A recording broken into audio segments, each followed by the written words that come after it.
quand tu vas sur Gemini ou ChatGPT, quand tu lui demandes une information qu'il n'a pas, qu'est-ce qu'il va faire? Il va chercher sur Internet. Là, c'est la même chose. Il faut avoir un moteur de recherche pour tes données internes. Et c'est un peu ça l'idée. Mais tu sais, quand je t'entends parler, nous, un des plus grands problèmes qu'on a actuellement, c'est les moteurs de recherche à l'intérieur d'un SharePoint défini. Je te donne un exemple. Le SharePoint, un SharePoint pour notre service client.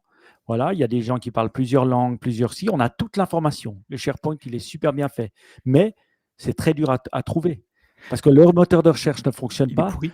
Tu dois aller dans les menus, et puis c'est compliqué. Et vous ne me croirez pas. Jusqu'à maintenant, je n'ai pas trouvé une solution pour mettre un LLM natif dessus. Donc, tu ne peux pas mettre Copilot. C'est dur à faire.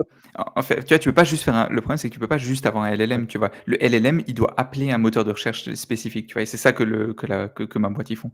De la même façon, enfin, maintenant, du coup, à l'ancien boulot, évidemment, dans une banque, j'avais Outlook. Maintenant, j'ai Gmail. Parce qu'ils utilisent. Enfin bref, c'est tellement mieux la recherche. Tu vois, tu tapes oui, et ça trouve quelque chose. Tu vois.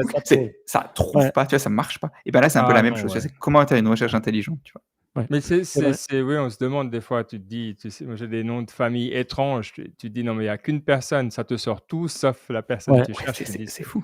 Et c'est ça, c'est vrai que grâce à ce moteur de recherche, mais c'est juste pour te dire que ce vertical-là, il peut être appliqué à plein d'autres applications si on réfléchit, même à SharePoint.